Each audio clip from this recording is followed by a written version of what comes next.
Olá, tudo bem? Vamos começar mais uma aula. Nossa aula hoje é de Novo Testamento 1 e nós temos, na verdade, no nosso curso 4 disciplinas de Novo Testamento, né? Então, essa é a primeira disciplina que nós teremos. Vocês têm aí à disposição de vocês uma apostila, um material para vocês estudarem. Alguns têm esse material físico, alguns têm esse material virtual, né? Tem os exercícios também para vocês fazerem, vai ser muito interessante. E nós teremos algumas aulas aqui e também alguns vídeos que nós estaremos colocando aí, disponibilizando para vocês aí na nossa plataforma, para que vocês assistam. É muito importante, porque como todas as nossas disciplinas, para você que tem um ministério aí junto à igreja, é muito importante que você tenha esse conhecimento da Bíblia em si, né? E o nosso curso de teologia tem essa perspectiva, né, de esse objetivo de compartilhar justamente o conhecimento para que você saiba lidar melhor tanto com a Bíblia como toda a questão periférica da Bíblia também. E a disciplina de Novo Testamento, obviamente, assim, extremamente importante para você conhecer. Então, estude bastante aí. Essa apostila é uma apostila muito rica, né, em termos de informações, e com certeza você vai sair aí muito enriquecido. Tem muitos livros bons também que você pode estar adquirindo, né, que falam também sobre essa disciplina que nós estamos estudando, que é muito importante que você complemente também o teu conhecimento a respeito do Novo Testamento. Eu vou depois, numa outra aula, quem sabe, falar um pouco mais sobre isso, mas tem um livro muito interessante que é a Introdução ao Novo Testamento, do Carson. Esse livro é muito legal, livro assim fantástico, é da editora Vida Nova. Você inclusive pode adquirir ele aqui no nosso seminário com desconto como aluno, sabia disso? Então você pode adquirir esse livro conosco aqui também, nós enviamos para você, mas tem aí na internet também para você comprar, que é Introdução ao Novo Testamento, do Carson. Um outro livro também muito interessante é o livro A Vida Diária nos Tempos de Jesus. Agora me fugiu o nome do autor, mas muito interessante esse livro também, umas curiosidades, né, muito interessantes sobre o Novo Testamento, falando sobre a questão de cultura, costumes, nesse período da vida de Jesus. Então, A Vida Diária nos Tempos de Jesus, também da editora Vida Nova. Eu falo da editora Vida Nova também, tem outras editoras muito boas, mas hoje é uma das melhores editoras na área de teologia, e no nosso seminário tem uma parceria, por isso que se você vier comprar aqui no seminário mesmo, você vai ter um desconto de estudante. Você tem aí de 20% a 30% de desconto em todos os nossos materiais da Vida Nova, ou então você pode adquirir também, nós mandamos para você, claro que daí tem o frete, né? Mas com o desconto que você tem, basicamente você vai pagar o preço de tabela, que é muito interessante também, tá certo? Nós não estamos aqui fazendo merchandising, na verdade, mas só para você saber que tem esse livro, que os nossos alunos eles têm um desconto, então a gente quer beneficiar os alunos também. Deixa eu falar um pouquinho para vocês sobre o Novo Testamento. Vou falar umas coisas muito básicas aqui, mas que são importantes para a nossa disciplina, principalmente nessa primeira aula da disciplina 1 de Novo Testamento, né, o Novo Testamento 1, que servem como introdução. Então, todos nós sabemos muito bem, né, que a Bíblia é um termo, né, a palavra biblos é um termo grego, significa biblioteca ou livros, e a nossa Bíblia tem 66 livros. E a Bíblia é dividida em duas partes, o Antigo Testamento, algumas pessoas chamam de Velho Testamento, mas eu gosto muito mais do termo Antigo Testamento do que Velho, porque ele não é velho, ele só é antigo. O Antigo Testamento, e você tem o Novo Testamento. O Novo Testamento ele tem basicamente a metade do tamanho do Antigo Testamento, mas em termos de conteúdo, né? Porque em termos de livros, o Antigo Testamento ele tem 39 livros e o Novo Testamento tem 27 livros. Eu não vou falar sobre a divisão do Antigo Testamento, né? Nós vamos falar um pouco agora sim sobre a questão da divisão do Novo Testamento, a gente vai falar em outras aulas. Mas a Bíblia ela foi escrita basicamente em 3 idiomas, né? Então o Antigo Testamento foi escrito no idioma no hebraico, e o Novo Testamento foi escrito no grego. Existe também algumas partes bíblicas, como por exemplo partes de Daniel e outros trechos bíblicos, mas não é muita coisa, no Antigo Testamento que foi escrito em aramaico, tá?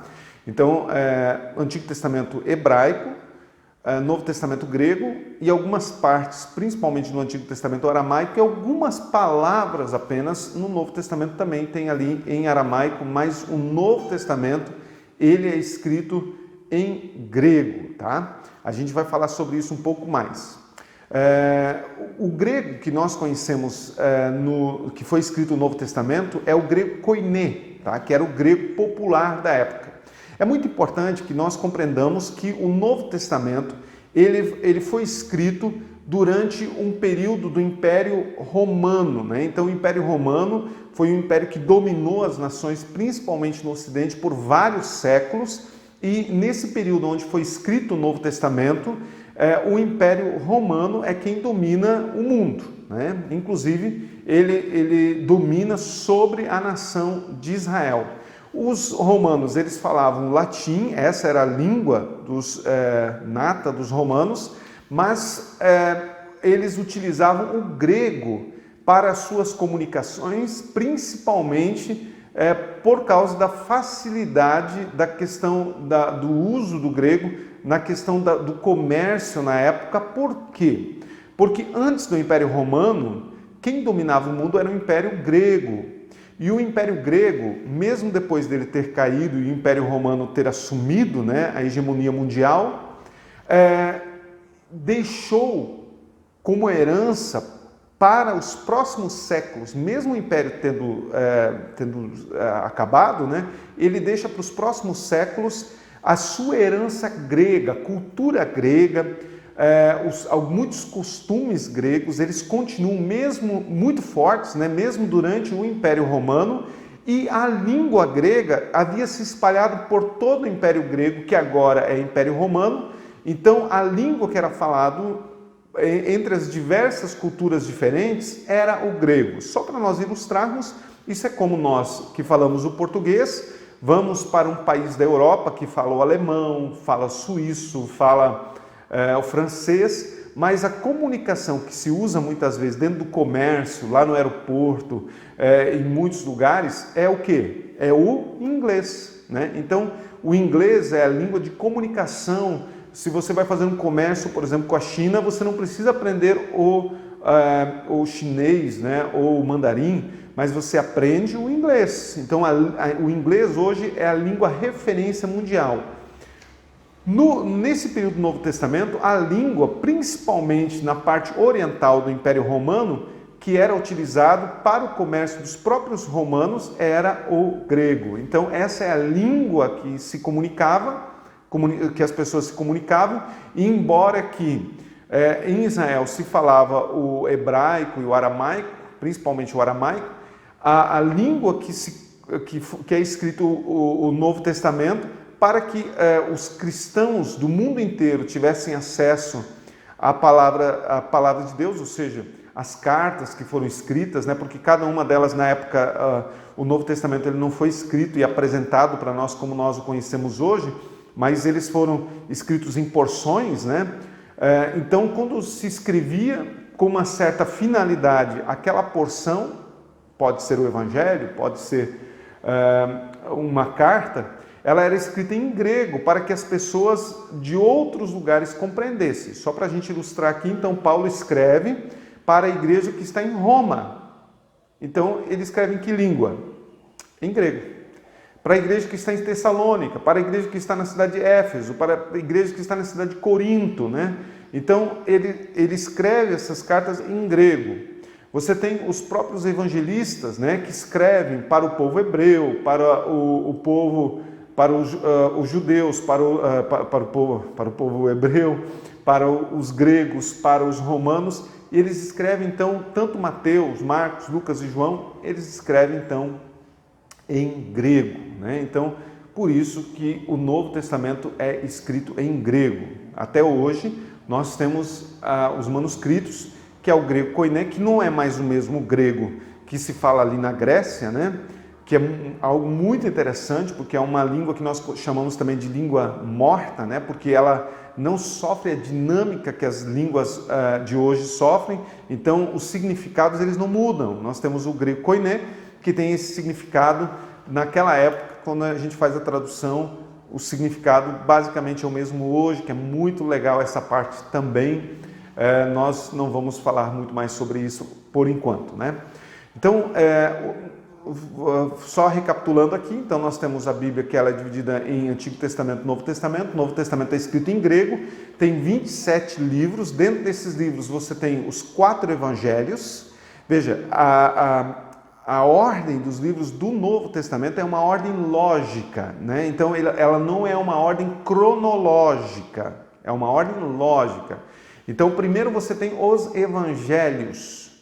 E os evangelhos são divididos em 2 partes, na apresentação que eles têm dentro da nossa Bíblia do Novo Testamento. Ela é dividida em evangelhos sinóticos e o evangelho de João. Então, primeiro são os evangelhos sinóticos, ou também conhecidos como evangelhos sinópticos, né? Alguns falam também. O que significa o evangelho sinótico? O que quer dizer sinótico? Quer dizer semelhantes, com a mesma visão, né? Então, os 3 primeiros evangelhos, eles têm textos muito parecidos, né? Ou poderíamos dizer assim, o evangelho de João tem textos muito diferentes, histórias que são narradas muito diferentes do que os 3 primeiros evangelhos. Então, os 3 primeiros evangelhos são sinóticos, e aí a ordem que eles sofrem é a ordem de tamanho, né? Mateus, depois Marcos e depois Lucas, né? Você tem, Lucas obviamente é maior do que Marcos, mas porque Lucas ele escreve 2 evangelhos ou 2 livros, né? O livro de Atos não é considerado um livro evangélico, um evangelho, mas é considerado por alguns como o segundo evangelho, por isso que o segundo evangelho de Lucas, por isso que eu mencionei como evangelho, né? Mas ele é considerado um livro histórico, como também os evangelhos o são, né? Mas considerado como um livro histórico, então é uma continuação. Então é por isso que Lucas ele está ali para depois continuar com o livro de Atos, né? Que é a continuação dos evangelhos. Então ele é colocado numa ordem lógica ali. Mas entre eles fica o evangelho de João, que é um evangelho bem diferente dos outros, por isso que ele não é chamado de evangelho sinótico, só Mateus, Marcos e Lucas são os evangelhos sinóticos.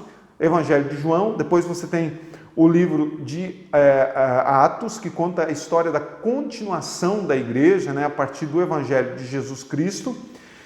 E depois você tem à sua disposição as cartas que são escritas, né, que são as cartas paulinas.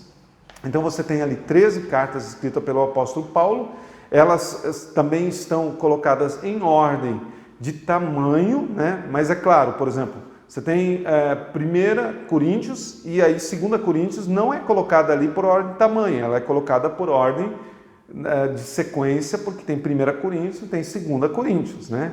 E depois você tem isso também com Tessalonicenses, né? E outras cartas também que Paulo escreve. Muito bem, então essas são as cartas do apóstolo Paulo.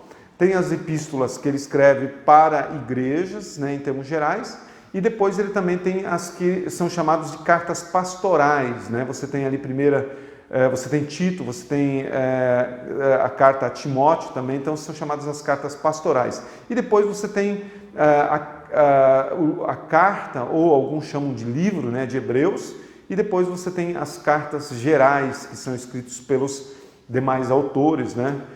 Como Pedro, como o próprio João, como Tiago, como Judas, né? Que escrevem as demais cartas.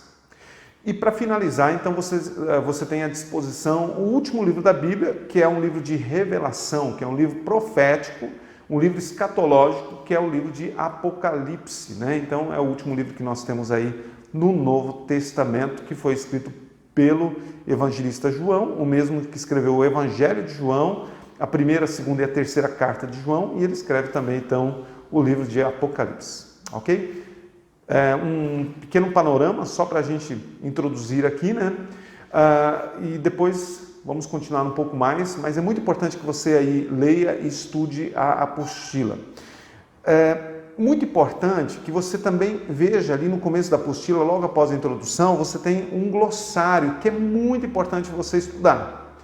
Por quê? Porque essas palavras que aparecem nesse glossário são palavras que normalmente nós utilizamos elas dentro da área teológica, mas principalmente quando nós falamos em Novo Testamento. Então, quando elas vão aparecer lá no teu estudo, você já sabe o que elas significam. Além disso, vai cair na prova, né? Então é importante que você conheça esse glossário aí, saiba o que significa cada uma das palavras, porque isso vai ser muito relevante para você para fazer a prova, muito relevante para você estudar toda a apostila e muito relevante para você fazer teologia. Então tem palavras aqui que você vai ouvir muitas vezes que são bastante desconhecidas fora da teologia, mas dentro da teologia são muito utilizadas. Eu vou passar aqui bem rapidamente algumas palavras que nós temos aqui na nossa apostila, você vai estudar ali, não vou analisar todas aqui, apenas algumas delas, né?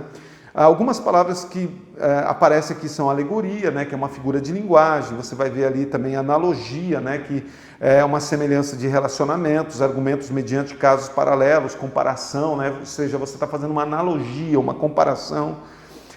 Antropomorfismo, que é uma linguagem também onde a palavra de Deus mostra, fala a respeito de Deus dentro de uma visão humana, né? Usando características humanas. Por exemplo, os olhos de Deus estão sobre toda a terra, os ouvidos do Senhor, né? A mão do Senhor, a terra é o escabelo dos pés do Senhor, né? Então, quando usa essas partes dos membros humanos, né, do corpo humano, isso se chama antropomorfismo, né? Vem de antropos, ou seja, de homem, porque Deus não é homem, né? A palavra de Deus, nós não podemos dizer que Deus tem um corpo como o corpo humano. Então, toda vez que a Bíblia usa essa linguagem, é uma linguagem antropomórfica, tá certo?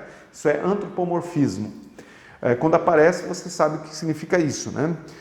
Outra palavra que aparece aqui, elas aparecem aqui em ordem alfabética, é apócrifos. O que são os apócrifos? Os apócrifos, eles são livros que não estão dentro dos 66 livros da Bíblia. Quando nós temos, e aí vai aparecer uma outra palavra também, quando é formado o cânon bíblico, ou seja, o cânon vem da palavra vara de medir, né? Então, o cânon eram as características, a visão que se tinha na época dos livros que poderiam ser utilizados ou que foram utilizados para a formação da Bíblia que nós temos hoje, principalmente depois do Novo Testamento, né? Porque o Antigo Testamento já tinha o seu cânon formado. Então, tinha que ter algumas características, esses livros, para que eles fossem aceitos para a formação do Novo Testamento, para que eles participassem do cânon do Novo Testamento, tá certo? Então, isso é cânon. E os livros que não foram aceitos, mesmo que tinham a sua importância histórica, foram os livros que foram chamados depois de apócrifos. Tá? Então, eles não entraram nesses 27 livros do Novo Testamento, mas a partir de alguns séculos, já da formação do cânon do Novo Testamento, esses livros foram incorporados pelo catolicismo romano. Então, vários livros foram incorporados aos 27 livros, ou aos 66 livros, porque alguns foram incorporados também no Antigo Testamento, né, que tinham a sua importância histórica, como o livro de Macabeus, outros livros, mas que não eram considerados inspirados, não se encaixavam no cânon bíblico. Esses livros então passam a ser chamados apócrifos, porque na Reforma Protestante, novamente a Bíblia voltou àquele formato lá no princípio, né, dos 3 primeiros séculos. Então foram retirados esses livros da Bíblia, e a Bíblia Católica e algumas outras Bíblias, elas continuam com esses livros apócrifos. Então esses são os livros apócrifos. Já falei aqui também agora o que significa o cânon, né? Outra palavra que é bem interessante é Qumran, por exemplo, que vai aparecer. O que é Qumran? Qumran é uma região ali junto ao Mar Morto, onde um pastor de ovelhas, isso aconteceu ali em 1947, então ele perdeu, na verdade um pastor de cabras, ele perdeu uma das suas cabras, né? E ele foi procurar elas, e ali junto ao Mar Morto, né, tinha várias cavernas, e ele foi jogando pedras dentro dessas cavernas. Ele escutou um barulho diferente, foi lá verificar, estavam enormes jarros cheios de manuscritos que reportavam na época de Jesus. Olha que interessante, ali do primeiro século, de quase 2000 anos atrás. Isso aconteceu agora em 1947 e desde 1947 até mais ou menos 1956, né? Ali foram encontrados vários jarros desses, vários manuscritos junto ao Mar Morto, por isso que eles também são conhecidos como rolos do Mar Morto, né? Ou rolos de Qumran, tá certo? Então é isso que essa palavra significa. Você tem também a palavra que aparece aqui, eu estou apenas enfatizando algumas, né? Que é o Deutero-Isaías, que segundo alguns teólogos, tem alguns capítulos, né? Os capítulos 40 ao capítulo 55 de Isaías, que acredita que não foi escrito por Isaías, foi escrito por um autor desconhecido e que recebe esse nome de Deutero-Isaías. Por que Deutero-Isaías? Porque Deutero vem de segundo, então a ideia é um segundo Isaías, ou seja, um segundo autor do livro de Isaías, de onde também vem a palavra Deuteronômio, né? Ou seja, o que é Deuteronômio lá no Antigo Testamento? É uma repetição das leis do livro de Levítico, né? Então é um segundo livro de Reis, e Deutero-Isaías significa um segundo Isaías, ou seja, um segundo, não é que é um segundo homem chamado Isaías, mas um segundo autor do livro de Isaías, que acredita-se que escreveu do capítulo 44, do capítulo 40 ao capítulo 55. Outra palavra que aparece ali também é a palavra diáspora. O que significa diáspora?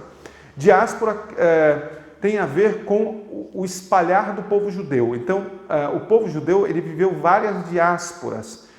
Por exemplo, quando o Reino do Sul e o Reino do Norte foram destruídos e eles foram levados para a Babilônia, então houve uma diáspora dos judeus, eles se espalharam na época por vários lugares do mundo. Quando no ano 70, com a destruição de Jerusalém pelo imperador, na época o imperador Tito, que ele cerca com os soldados romanos Jerusalém, destrói o templo, destrói a cidade de Jerusalém, nós temos ali a maior diáspora que aconteceu do povo de Israel, do povo judeu, eles se espalharam pelo mundo inteiro ali no ano 70. Somente voltaram, reconstruíram sua nação agora, em 1900, né, a partir de 1900, se tornando uma nação realmente em 1948, né?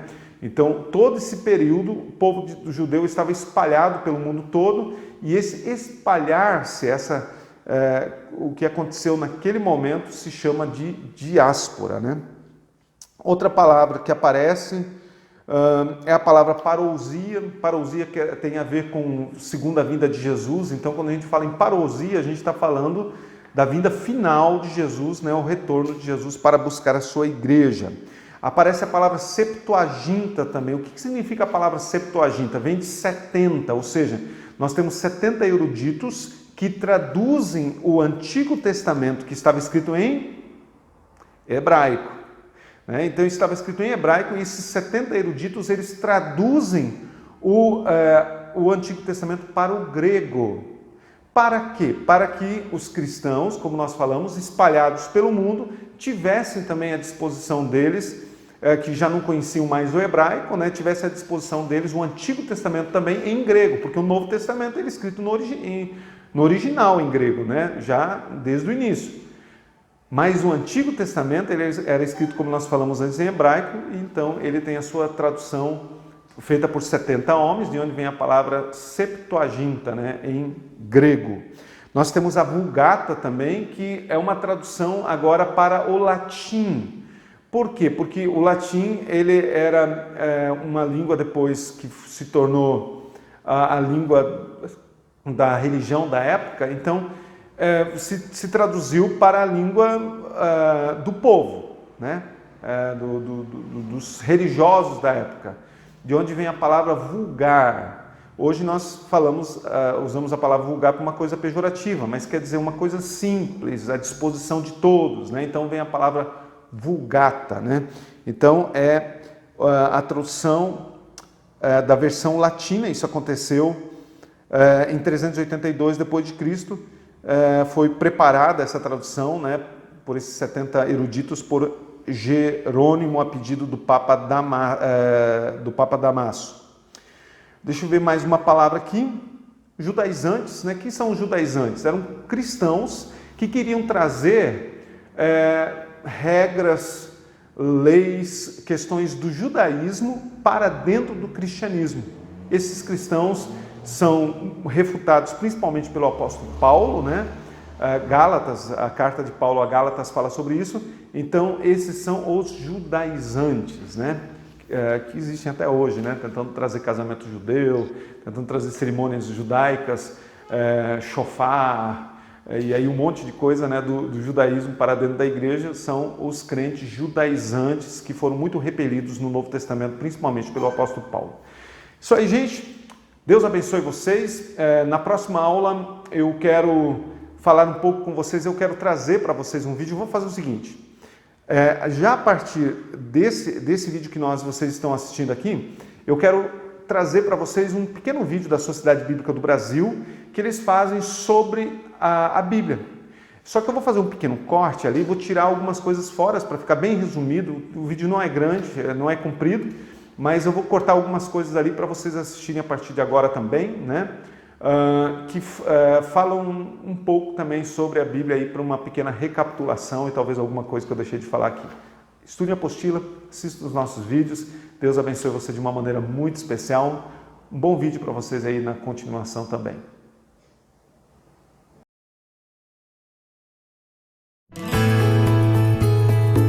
O que é a Bíblia? Livro sagrado, livro divino, livro santo. Ao longo dos séculos, a Bíblia Sagrada já foi chamada de várias maneiras. E hoje, no século XXI, ainda é o livro dos livros. É o livro mais traduzido, mais distribuído e mais lido em todo o mundo. Mas será que todas as pessoas sabem o que ela contém e por que é tão importante? O que é a Bíblia para você? É a palavra de Deus. É o meu guia. A Bíblia é a nossa norma de prática e fé. A Bíblia é essencial para a vida do homem, né? Ela dá um norte na nossa vida, né? É ali que eu encontro o que eu necessito do meu dia a dia. Algumas pessoas pensam que a Bíblia é uma leitura complicada ou antiquada, que não tem nada a ver com os dias de hoje. Pelo contrário, você vai descobrir que é possível aprender coisas novas com ela o tempo todo. São coisas que têm a ver com o nosso dia a dia, para cuidar melhor do mundo e das pessoas que vivem nele. Quer embarcar com a gente nessa viagem? Qual a origem da palavra Bíblia? A palavra Bíblia vem do grego biblia, que significa livros. É daí que vem também a palavra biblioteca, usada para designar um conjunto de livros. E por que ela é chamada Bíblia Sagrada? Porque ela contém as chamadas Escrituras Sagradas, ou seja, os livros que formam a Palavra de Deus. Hoje existem Bíblias de diferentes formatos, para que cada vez mais pessoas tenham acesso aos seus ensinamentos. Quem escreveu a Bíblia? A Bíblia é a palavra de Deus, mas ela foi escrita por várias pessoas. Contém livros de diferentes gêneros literários, como cartas, testemunhos, cânticos, parábolas, provérbios. Eles foram colecionados ao longo de muitos séculos e estão reunidos em 2 testamentos, o Antigo e o Novo. Ninguém sabe exatamente quantas pessoas escreveram a Bíblia. No caso de muitos dos livros, temos o texto, mas não sabemos quem escreveu. A gente pode dizer que a Bíblia é um livro escrito a muitas mãos. Há milhares de anos, os antigos costumavam usar vários suportes para escrever. Pedra, pedaços de cerâmica, tabletes de argila. Os primeiros livros foram escritos em rolos de couro tratado, conhecido como pergaminho, ou em papiro, um tipo de papel feito de fibras vegetais prensadas. As canetas eram uma espécie de canudo com ponta, e a tinta era feita com uma mistura de ingredientes que muitas vezes incluía fuligem. Para conservar os rolos, eles eram mantidos dentro de vasos de cerâmica. Em que língua foi escrita a Bíblia? A Bíblia começou a ser escrita por pessoas que viviam na região que hoje chamamos de Oriente Médio. O Novo Testamento, que é a parte final da Bíblia, foi escrito em diferentes regiões do Império Romano. Como isso envolve um longo período de tempo, a Bíblia acabou sendo escrita em 3 línguas: o hebraico, o aramaico e o grego. A maior parte do Antigo Testamento foi escrita em hebraico antigo, que era a língua falada pelo povo hebreu daquele tempo, e que serviu também de base para o hebraico moderno, que é falado hoje no Estado de Israel. O hebraico é um idioma no qual, ao contrário do português, escrevemos e lemos os textos da direita para a esquerda. Alguns séculos antes de Jesus, o hebraico foi substituído pelo aramaico, que foi falado por centenas de anos. Alguns trechos do Antigo Testamento, como partes do livro de Daniel, foram escritos em aramaico. Já o Novo Testamento foi escrito em diferentes regiões do Império Romano. Os cristãos o escreveram em grego koiné, que significa grego comum ou grego simples, que era a língua internacional daquele tempo. O grego era usado no contato entre as pessoas de diferentes culturas e compreendido em todo o Império Romano. O Novo Testamento é a segunda parte da Bíblia, que fala sobre Jesus Cristo e seus seguidores, os primeiros cristãos. Foi escrito nas primeiras décadas depois da morte de Jesus. Isso aconteceu cerca de 2000 anos atrás. O Novo Testamento é composto por vários conjuntos de livros.